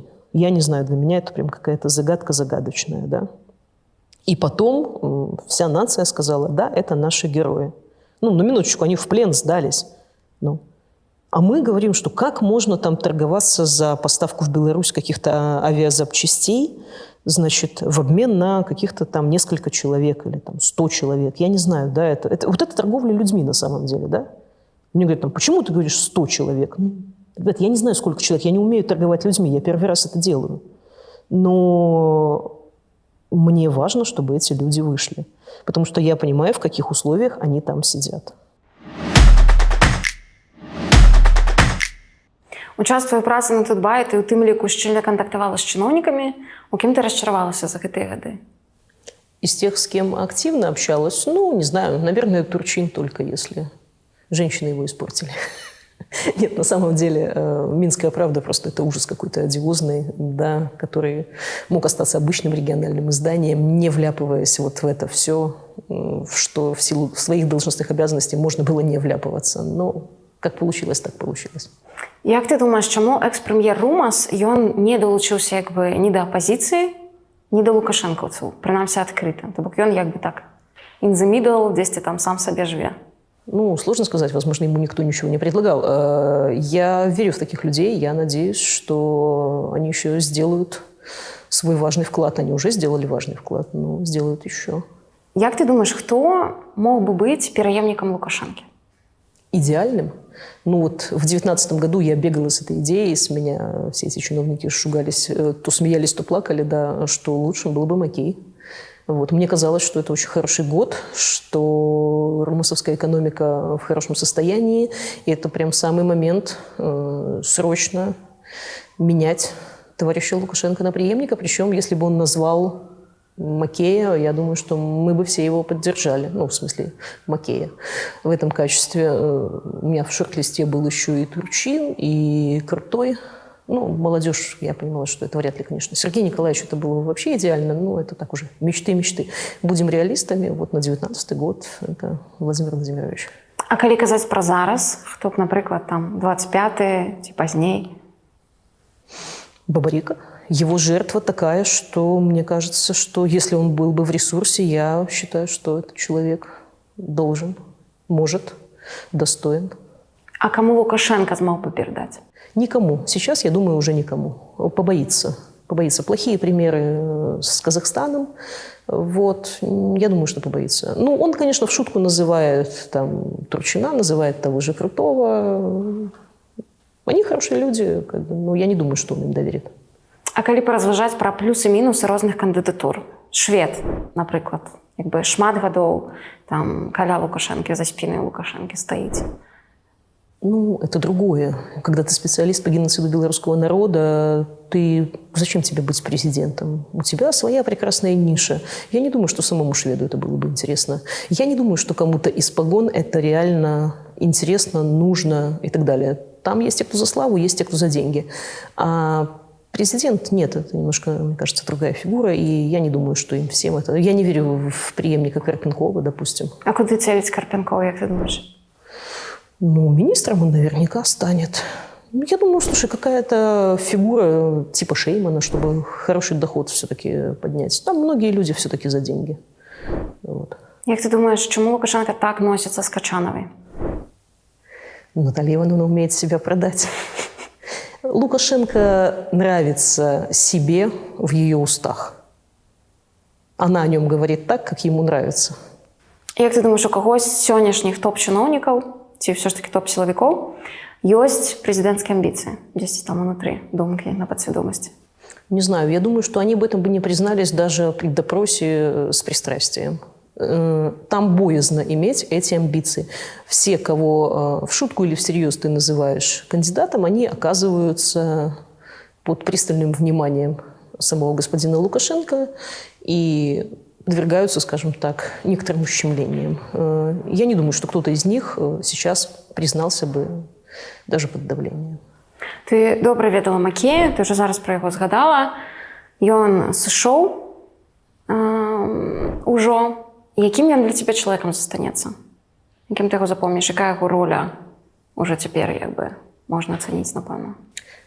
Пробелорусским, проевропейским, достаточно самостоятельным, чтобы вести свою игру. Мы это почувствовали в 2018 году. С нас даже сейчас многие смеялись, что мы репостили с Леной фотки, где Золотова, я, Лена и Макей. На тот момент нам была очень важна его поддержка. Дело Белты было, суда еще не было, и мы понимали, что Марине грозит и уголовный срок, и лишение права быть главредом. Макей нам дал интервью тогда и поддержал лично для нас. Это было очень важно, это шло вразрез с какими-то вещами. Вот. Як ты думаешь, якімі будуць наступныя прэзідэнцкія выбары ў Беларусі? Якімі ты іх бачыш? Никакими. Я не думаю, что что-то решится именно на них. Я очень надеюсь, что что-то сдвинется до. Ну, тут много факторов. И украинский, и белорусский, и физиологический. Все-таки же должно когда-то там наконец-то что-то в нашу пользу повернуться.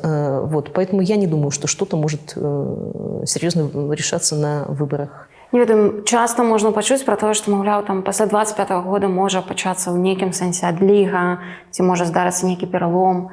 Ну, конечно, это возможно. Но на самом деле это было ведь возможно и в 2020 году. Фактически еще 9 августа можно было выйти и сказать, что я там выиграл, получив 52% голосов.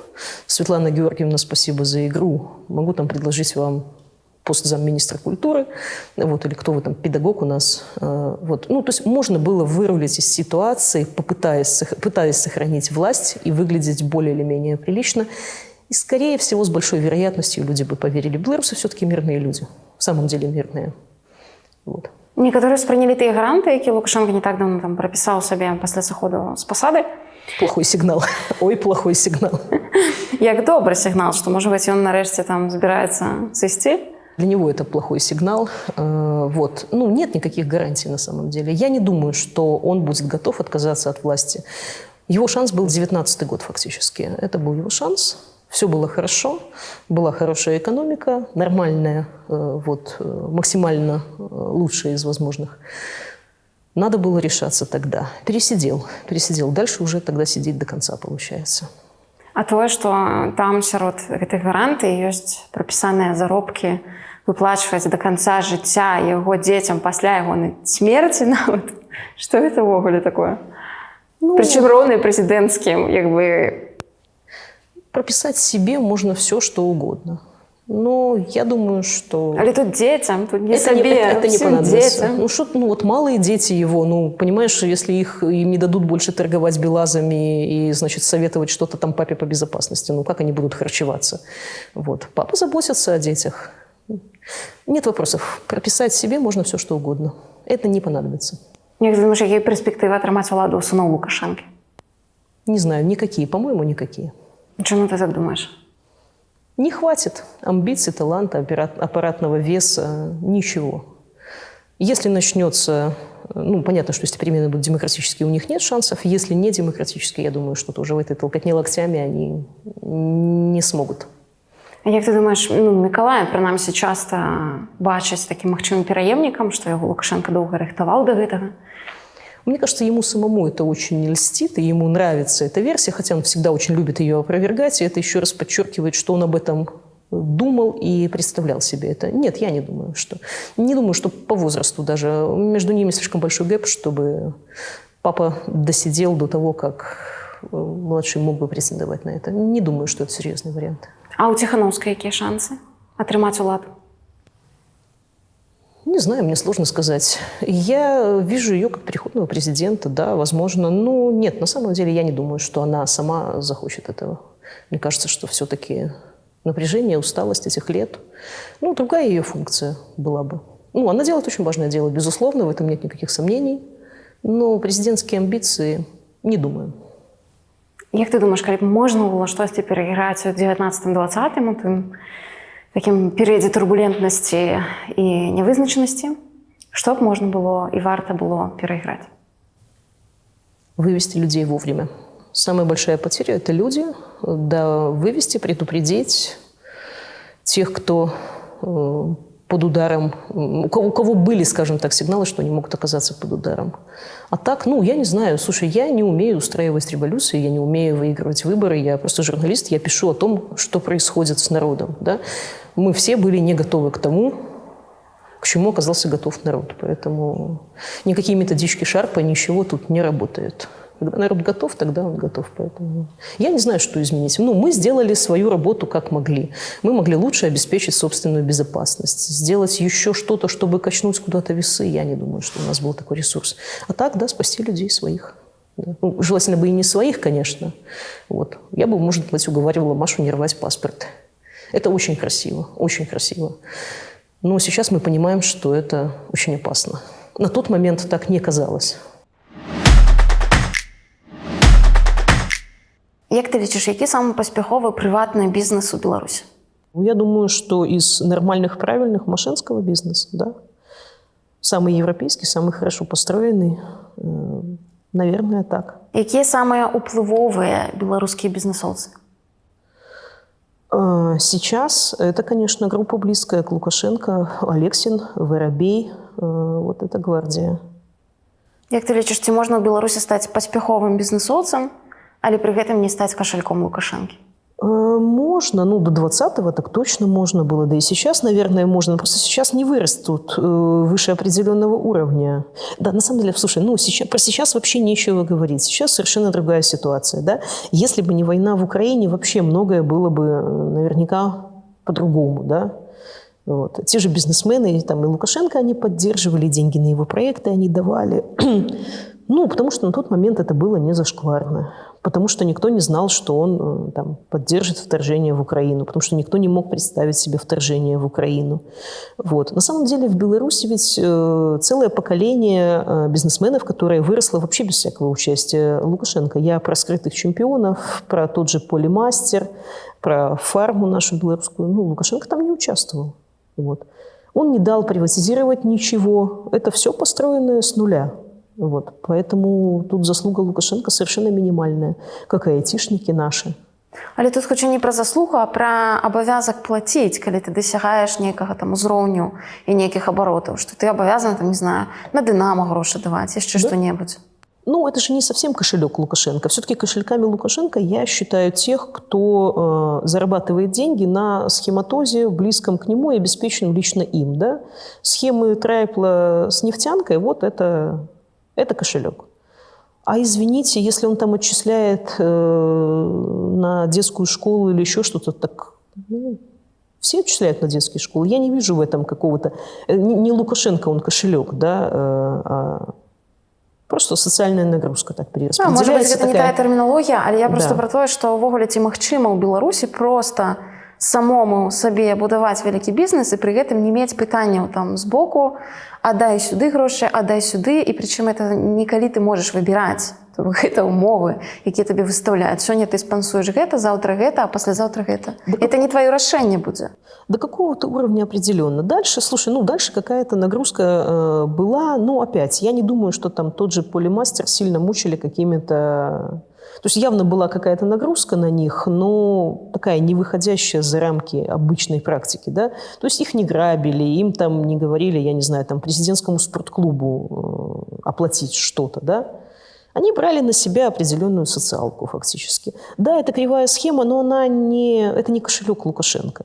А вот когда на схематозе близком к Лукашенко, когда начинаются эти все Бремина Орши, да, когда начинаются БНБК всякие мутные, вот это уже это уже кошелек. Правда, обычно со знаком минус оказывается, потому что все эти истории обычно плохо заканчиваются. Все эти наши гениальные схематозы, вот, не настолько они гениальные, всем видны, и то русские, то китайцы, то еще кто-то возмущаются, что, ребят, вы не самые умные, и заканчиваете этот схематоз. Но кто-то из его кошельков на этом делает деньги. Ну, мы не говорим об обычных нормальных прозрачных бизнесах, которые в Беларуси тоже есть, и построены без всякого его участия.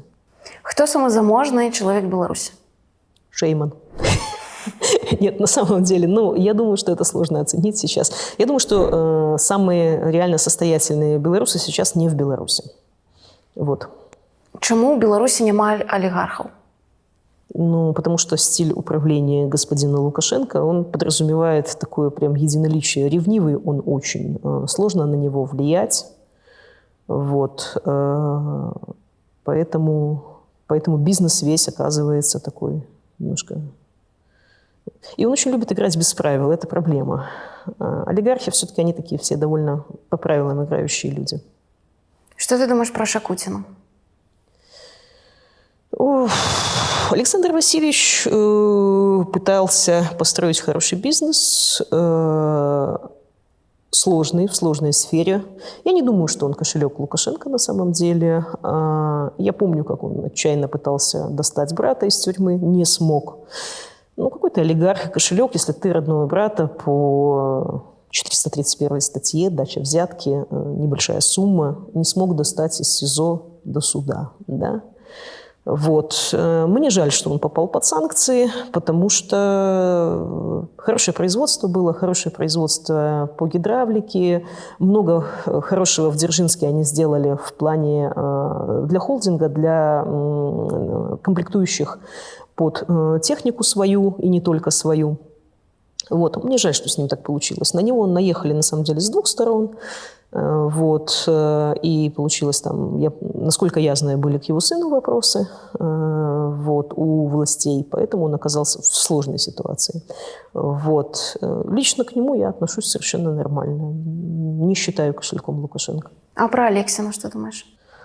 С Алексиным, слушай, я не знакома, вот, поэтому ничего не думаю. Но вот этот бизнес как раз это уже похоже на кошельки, да. Это уже схемы, близкие к президенту и действующие по его каким-то личным разрешениям вне обычных бизнес-практик. По-твоему, кто с кошельков Лукашенки варты санкций? Да никто. Слушай, они все равно их обходят.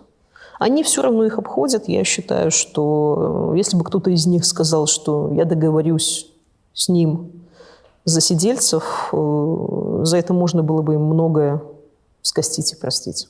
А як ты думаешь, с кого, супроть кого уже уведены санкции, варто их снять? Слушай, я не помню на самом деле. Я ж только застала, по-моему, 2 волны санкций. Не знаю, на самом деле, мне кажется, что это такой вопрос достаточно вторичный. Если им это так критично, они могут сделать что-нибудь, чтобы эти санкции с них сняли. Я не думаю, что санкции – это прям такой работающий механизм. Да? Эмбарго полное, оно, наверное, работает. А так, ну, обходят они эти санкции, диверсифицируют они активы. Возможно, кто-то испытывает какие-то личные неприятности, личные неудобства от логистики, от потери имущества, от блокировки имущества где-то. Но, поверь, даже без половины своего имущества они будут себя чувствовать достаточно неплохо. Як ты думаешь, чему Лукашенко так обошелся с чужом у свой час? Ну, потому что это его человек, а его человека может обижать только он. И поэтому он его обижал. Він же може і не крывдзіць, калі не хоче. Он же его спас в итоге.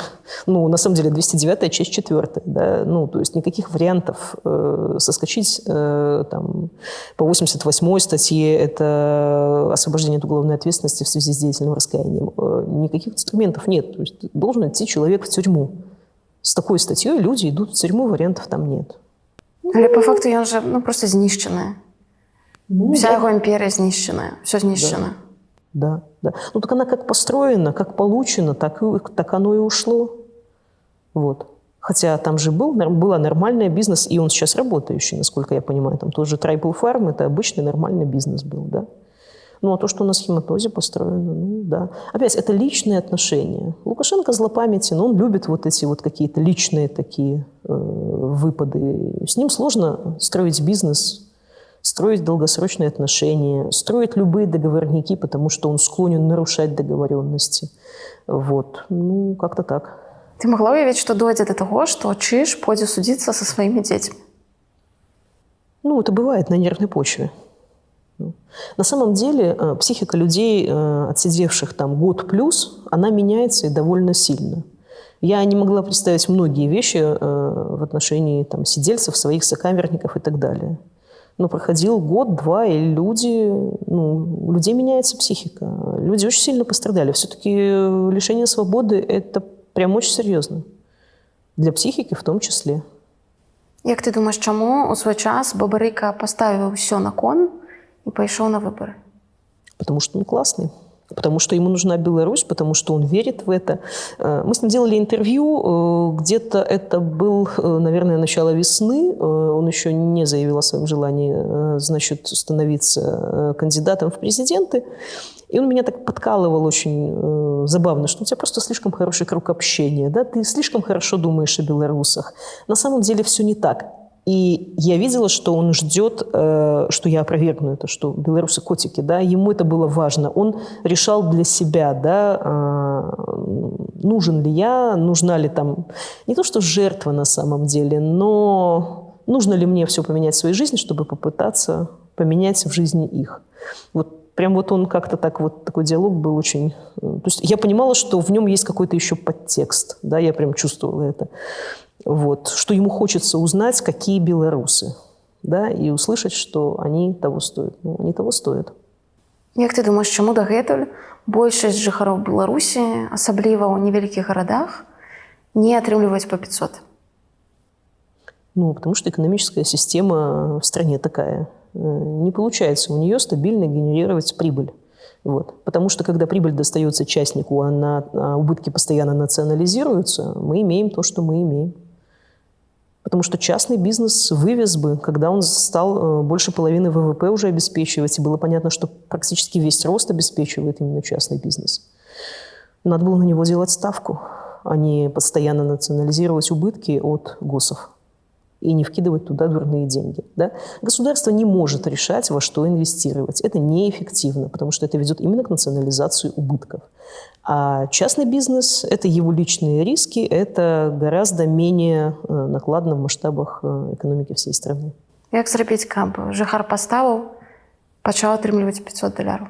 Ну, что значит, жыхару надо просто сесть на маршрутку и ехать в Россию, видимо, на заработки. Вось каб без гэтага, каб у сябе дома. Слушай, отпустить бизнес.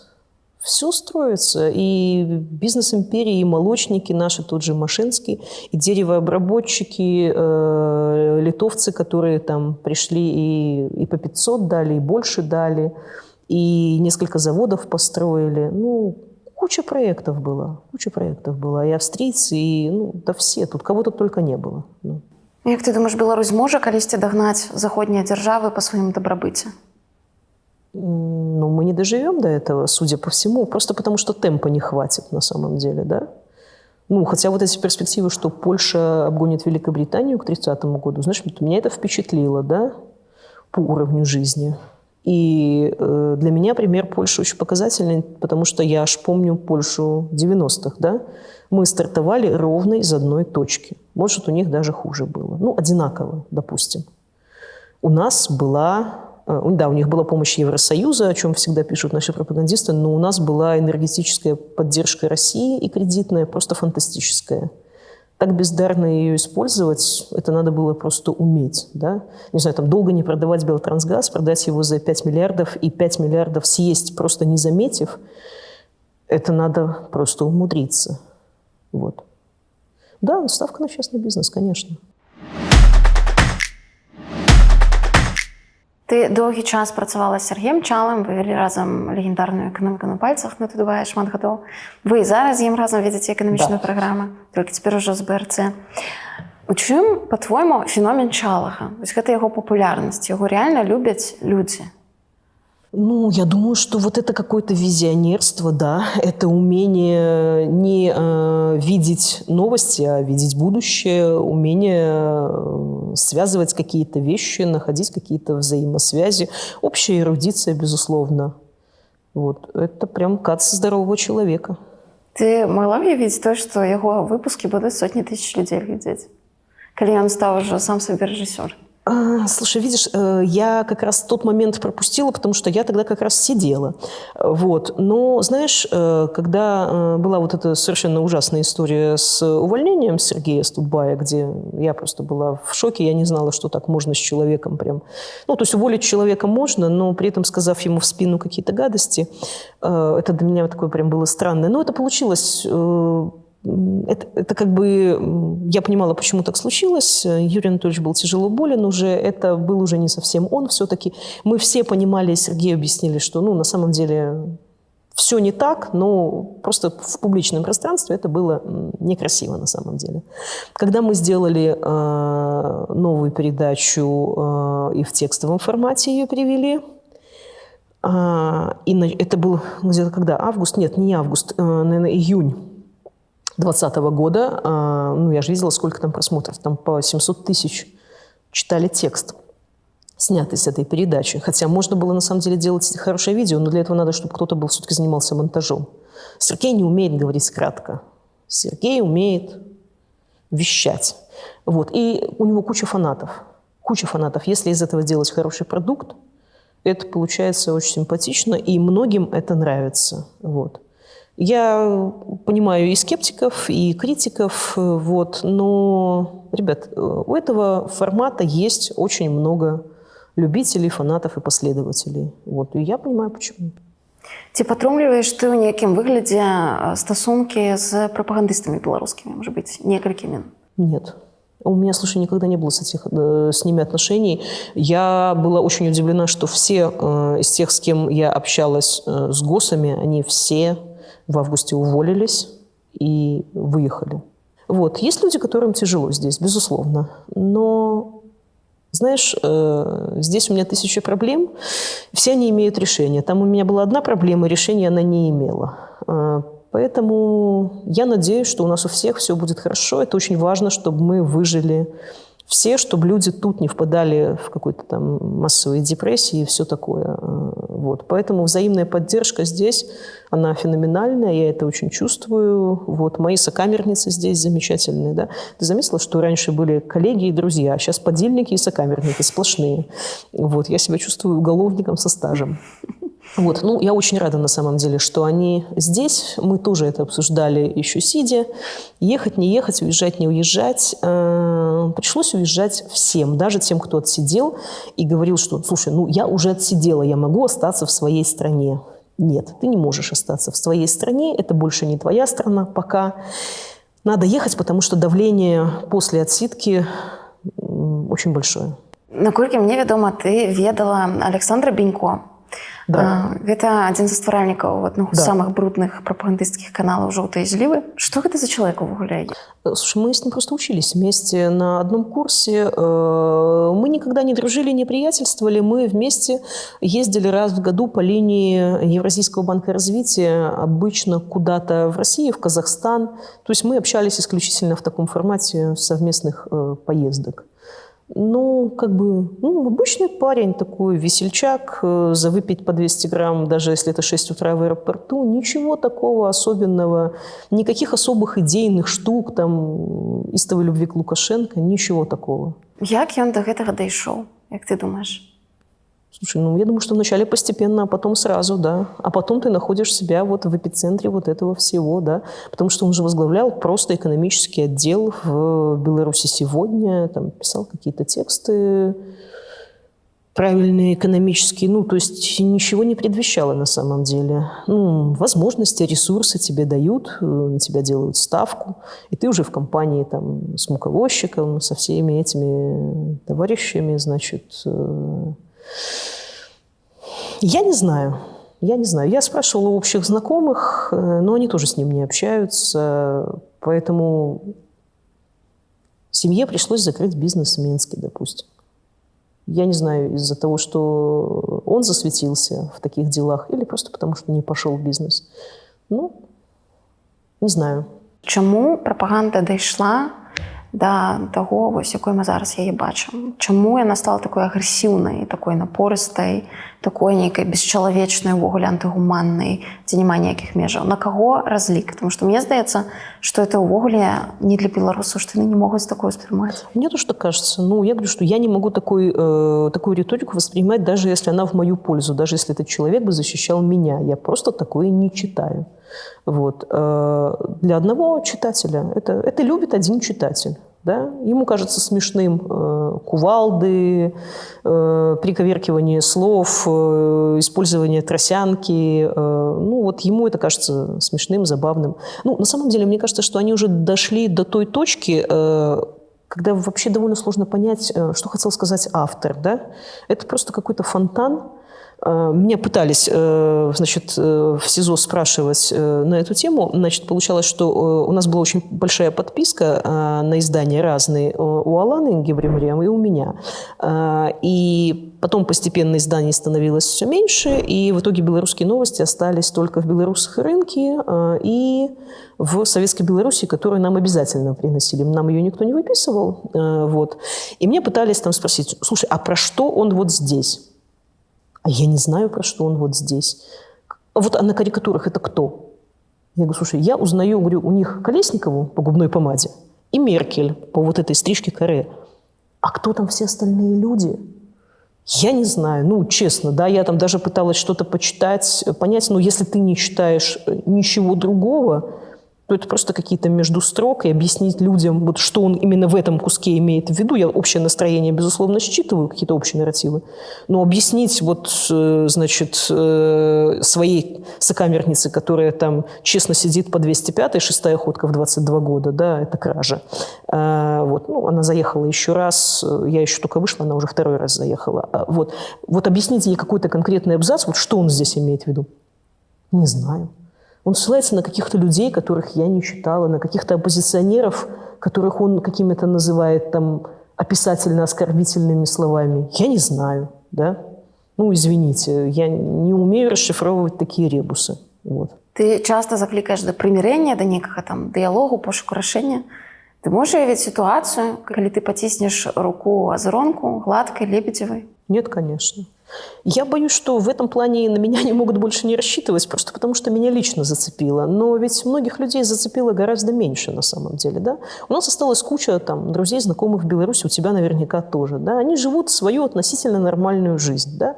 Они за что-то боятся, безусловно, но они живут в своих квартирах, ходят на работу, с ними все более или менее благополучно. Я надеюсь, что вот за столом будут те люди, у которых либо тут сложилось как-то удачно, либо которые остались там. Вот. Мой потенциал, я боюсь, миролюбия, он прям не то что подходит к концу, ну, я могу немножко не выдержать. И я думаю, что не придется сжать руку ни Озаренку, ни Гладкой и так далее. Все эти пропагандисты, естественно, их свои сольют быстрее, чем мы дойдем до той стадии, когда надо кому-то сжать руку.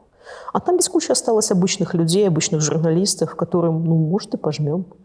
Ну, а что делать? Ну, знаешь, это вот немецкая эта фраза, да, у нас нет для вас других немцев, да, у нас нет для вас других белорусов. Они такие, какие они есть, их там 9 миллионов. И если бы им сказали проголосовать сейчас за перевернуть страницу, я боюсь, что очень многие сказали бы, вот больше не будет тогда репрессий, да, то есть там моих родственников больше там не дернут уже, да, давайте заканчивать, потому что мы хотим нормальности. Люди хотят вернуться в нормальную жизнь, да, где им лично ничего не будет угрожать. А потом будут уже вот эти родственники сидельцев, будут уже те непримиримые борцы, которые сейчас в Фейсбуке, многие из них, кстати, уже больше 10 лет отсутствуют в Беларуси. Вот. И оказывается, что тоже мы в чем-то виноваты, мы там в 20-м что-то не доделали, не допланировали, вот, и сели не вовремя, и сидели как-то не так. И, в общем, ну, к нам вопросики сплошные есть. Люди хотят нормальности, и это нормально. Бліц. Чалий чи Шебман? Дима Круг. Румас чи Матюшевський? Румас. Чому? Сложно сказать. Оба классные, оба разные. Василий Станиславович все-таки по макре более глобален Сергей Николаевич. У него хорошо получилось премьерство, у него хорошо получилась экономика Мясниковича Ромаса. Я бы хотела, чтобы у него был шанс когда-то.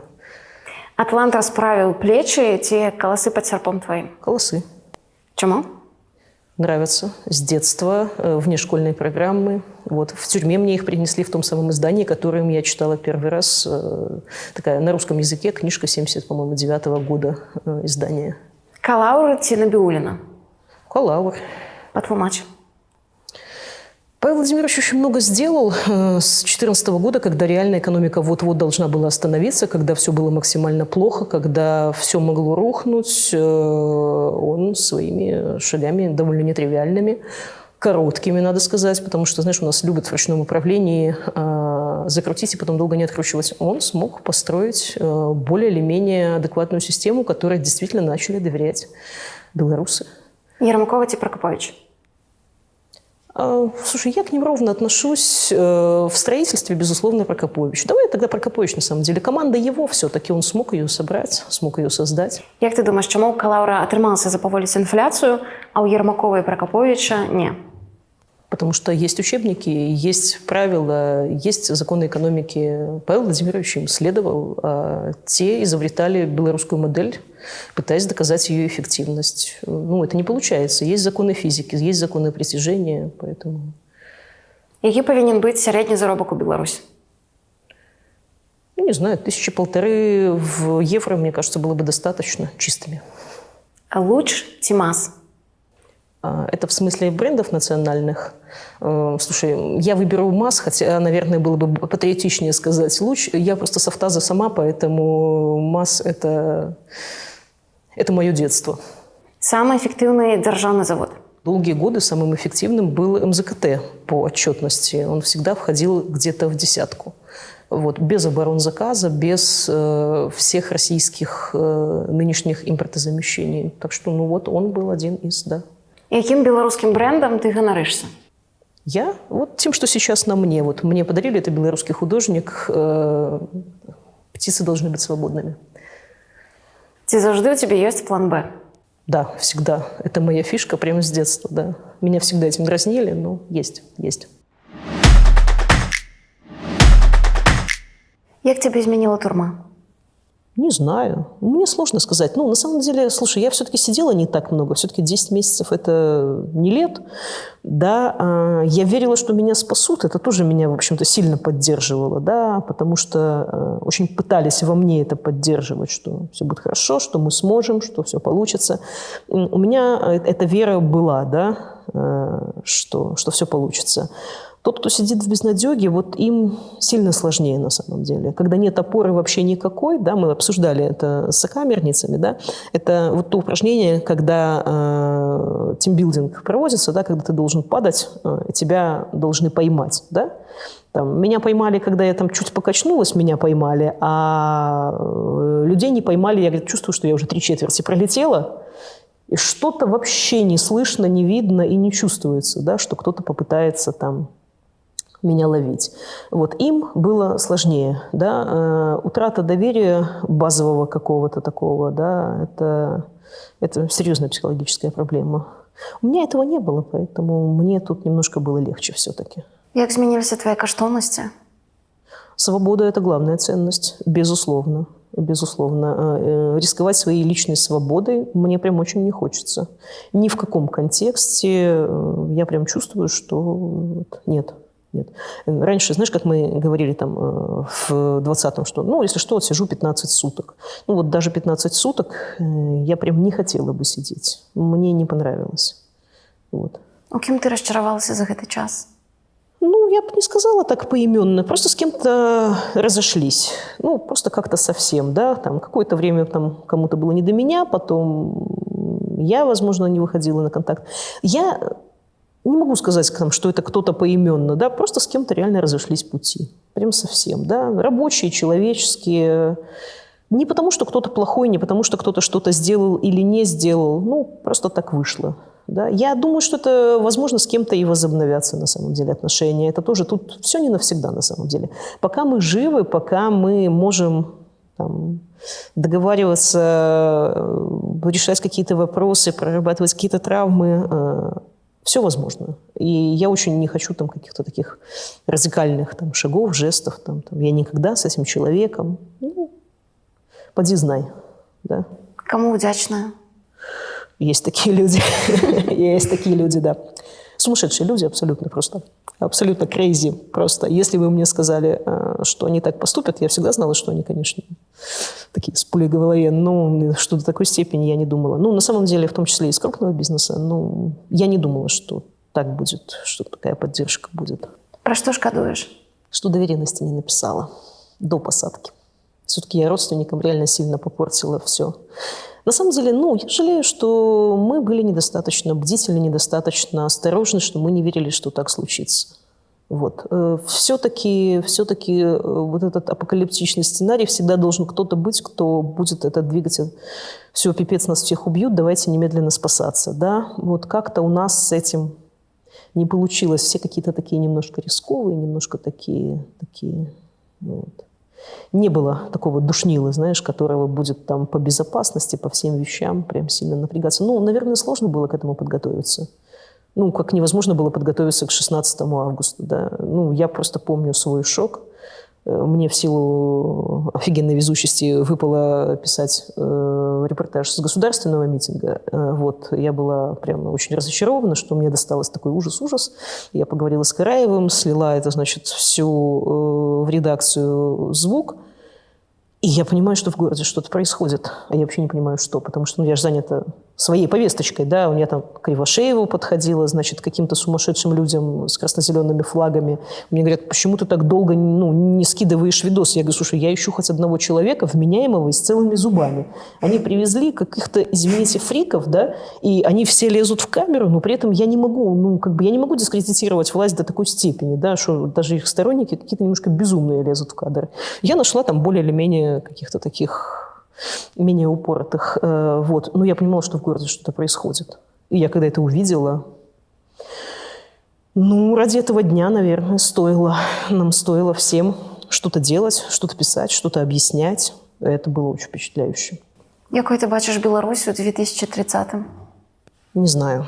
У меня нет этого видения пока, тем более в 30-м. Я очень надеюсь, что независимые. Все остальные вещи, наверное, можно порешать, исправить, улучшить, отстроить и так далее. Да? Потеря независимости – это будет… Просто мы будем отброшены на ground zero фактически. Вот. Поэтому главное такое… Хотелось бы, конечно, демократическое, но проевропейское опять-таки. Но это мой личный выбор. Я понимаю, что белорусы могут даже его не разделять где-то. Хотя я очень надеюсь, что они разделяют, потому что все-таки вариант второй оказался просто совершенно зверским. Если бы не война в Украине, это можно было бы еще считать, что вот такой у нас геополитический выбор. Вот извините, да. Вот такие мы, значит, на старшего брата ориентированы. Но сейчас это не вариант уже вообще. Вот. При этом я считаю, что с хорошими русскими нам придется дружить и вместе что-то делать. Беда у нас похожая. Вот. Любые союзники нужны. Это очень большой талант искать союзников, а не создавать себе врагов. Врагов у нас хватает. Дякую тебе за размову. Спасибо тебе. Психотерапия такая, это самое, да. Сябры, дзякуй, што даглядзелі гэтае відэа да канца. Нам таксама вельмі важна разумець, што вы думаеце пасля прагляду гэтага інтэрв'ю. Таму пішыце ўсё ў каментарах, а мы будзем чытаць і адказваць. Падпісвайцеся на канал, каб не прапусціць новыя гутаркі ТОК, а таксама на канал нашай Нева Ньюз, дзе мы публікуем па буднях свежыя выпускі гарачых навін. Дзякуй, што вы з намі.